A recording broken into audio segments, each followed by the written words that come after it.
मैं हूँ वैष्णवी। आप देख रहे हैं यूपी न्यूज 24।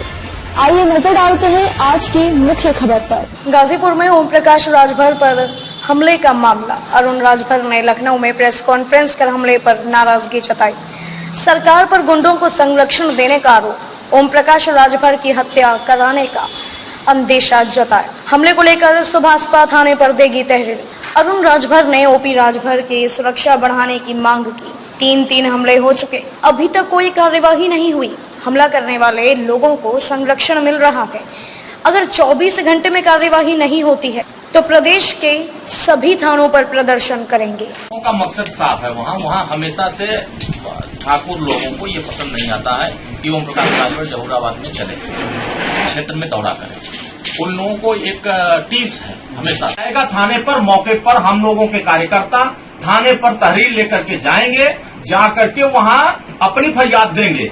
लेकिन जिस तरीके से पूर्व में भी हमने फरियाद दिया था, इसी तरह तहरीर दिया था, लेकिन कार्रवाई सरकार की तरफ से कुछ नहीं हुआ। अब भी हम तहरीर देंगे। अगर ये सरकार सुरक्षा व्यवस्था नहीं करती, ऐसे अपराधियों पर कार्रवाई नहीं करती, ऐसे गुंडों पर कार्रवाई नहीं करती है, तो सुहेल भारतीय समाज पार्टी उत्तर प्रदेश के 75 जिलों में धरना प्रदर्शन का भी आंदोलन करके ऐसे गुंडा राज और अपराध का जो बढ़ावा देने वाली सरकार है, इसके पोल को खोलने का काम सुहेल भारतीय समाज पार्टी करेगी। इससे पहले भी राजभर जी जब नामांकन करने गए थे, उनको घेरा गया था, गाली बक्की काफी गाली गलौज की गई थी। अब आज हमले की फिराक में थे, तो क्या लगता है कौन ऐसे हमले करवा रहा है उन पर? ये कहीं न कहीं सरकार के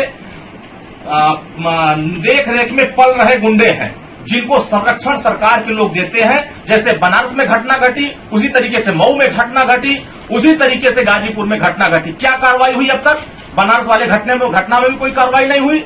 वो अपराधी तो सीधे हमला कर चुके थे, लेकिन वहां का डीएम एसपी कोई कार्रवाई नहीं हुई। उसी तरीके से उस थाने का दरोगा को भी कोई कार्रवाई नहीं होगा, उस जिले के एसपी को भी कोई कार्रवाई नहीं होगा।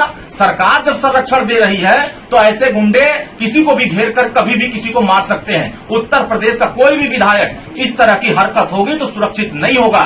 वो समाज के लिए लड़ता है। अगर विधायक जनता के बीच में नहीं जाएगा तो किसके बीच में जाएगा? आज उत्तर प्रदेश में माननीय ओम प्रकाश राजभर जी जिस गरीब के पास जा रहे हैं, ऐसे लोगों को वो पसंद नहीं आ रहा है कि वो जनता के बीच में क्यों जा रहे हैं, जनता की समस्याओं के साथ खड़ा क्यों हो रहे हैं, उनके दुख सुख में क्यों जा रहे हैं। ऐसे लोगों को पेट में हजम नहीं हो रहा है तो वो लाठी डंडों के भरोसे वो इनको दबाना चाहते हैं, उनको मारना चाहते हैं, उनके ऊपर हमला करके उनकी ताकत को कमजोर करना चाहते हैं। लेकिन हम सरकार को यह चेताना चाहते हैं, यह बताना चाहते हैं कि आप अगर कार्रवाई नहीं करते हो तो सुहेल भारतीय समाज पार्टी का एक कार्यकर्ता जब आक्रोशित हो जाएगा तो फिर उत्तर प्रदेश में आंदोलन खड़ा होगा। और जो कानून का यहाँ भिडोरा पीटते हैं कि हमारे कानून राज चल रहा है, तो प्रयागराज में भी देखा गया है कानून का राज। हत्याएं 24 घंटे में 24 हत्याएं हो गई। आप देखिए चंदौली में जिसको रक्षक बनाया जाता है वही भक्षक बन जा रहा है। ललितपुर में घटनाएं हुई, लेकिन सरकार आंख पे पट्टी बांधकर कह रही है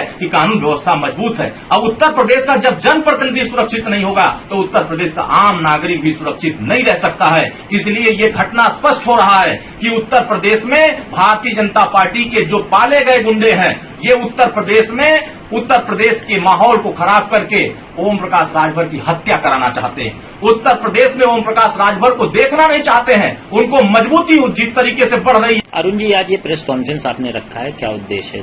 उद्देश्य इस प्रेस कॉन्फ्रेंस का ये है कि सुहेल भारतीय समाज पार्टी के राष्ट्रीय अध्यक्ष एवं पूर्व कैबिनेट मंत्री और विधायक जहूराबाद माननीय ओम प्रकाश राजभर जी अपने विधानसभा क्षेत्र जहूराबाद में विभिन्न गाँवों में कोई निधन हुआ था तो किसी की यहाँ शादी पड़ी थी, तो उसमें जाकर के वो सुख दुख में शामिल हो रहे थे। उसी क्रम में करीमुद्दीनपुर थाने के अंतर्गत एक गांव है पहदरिया। उस पहदरिया गांव में वो कोई निधन हुआ था, तो उसमें वो दुख में शामिल होने गए थे। तो कुछ शरारती तत्व कम से कम 20 की संख्या में लाठी डंडा लेकर के माननीय ओम प्रकाश राजभर जी को घेर लिए और घेर करके जान से मारने की पूरी तैयारी बना लिए थे। और वहां हुटिंग करने लगे, जिंदाबाद मुर्दाबाद का नारा लगाने लगे और इस तरीके से माहौल बना दिए जैसे लग रहा है कि माननीय ओम प्रकाश राजभर जी गुंडा हैं, अपराधी हैं, उनको घेर करके उनको जो है मारने की तैयारी हो रही। तो उसको लेकर के हमारे कार्यकर्ताओं ने किसी तरीके से बीच बचाव किया और वहां से उनको निकालने की कोशिश किया। कुछ दूर तक उनको निकाल कर ले गए तो पीछे से ये लोग दौड़ाए और दौड़ाने के बाद माननीय ओम प्रकाश राजभर जी को किसी बगल वाले गांव में ले जाकर के सुरक्षित रखा गया। आखिर उत्तर प्रदेश में जो लाइन ऑर्डर की बात भारतीय जनता पार्टी करती है, कानून व्यवस्था मजबूत करने की बात करती है, तो ऐसे अपराधियों को संरक्षण कैसे मिल रहा है कि यह घटना पुराने अभी 2021-22 के कार्यकाल में ये इस तरह की घटना उसी गांव में हो चुकी थी। वो उस समय भी गए थे बिंद समाज के लोगों के बीच में, लेकिन उस समय भी यही शरारती तत्वों ने इस तरह का हमला किया था, तो सरकार की तरफ से कोई कार्रवाई नहीं हुई। हमारी मांग है कि माननीय ओम प्रकाश राजभर जी को सुरक्षा व्यवस्था मुहैया कराई जाए और उनको जो इस तरह की हरकत किए हैं उस गांव में ऐसे लोगों का चिन्हांकन करके उनके ऊपर कठोर कार्रवाई हो, ताकि ऐसे लोग अगर उनके ऊपर कार्रवाई नहीं होगी तो इस तरह के मनचले बढ़ते जाएंगे और कोई भी विधायक उत्तर प्रदेश में सुरक्षित नहीं होगा, कोई भी सांसद सुरक्षित नहीं होगा। कभी भी किसी गांव में कोई घेर करके उस विधायक और सांसद को मारने की तैयारी कर लेगा।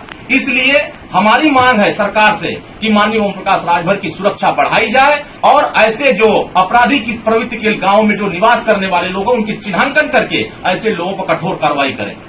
राजभर जी की तरफ से कोई तहरीर दी गई है थाने में इस पूरे प्रकरण को लेकर? देखिए, माननीय ओम प्रकाश राजभर जी जब वहां से निकल करके फिलहाल के लिए इतना ही। अगली खबर में फिर मुलाकात होगी, तब तक के लिए देखते रहिए UP news 24। UP news 24 channel को सब्सक्राइब करें व बेल आइकन को प्रेस करना ना भूलें, जिससे आगे आने वाली वीडियो का नोटिफिकेशन आप तक पहुंच सके।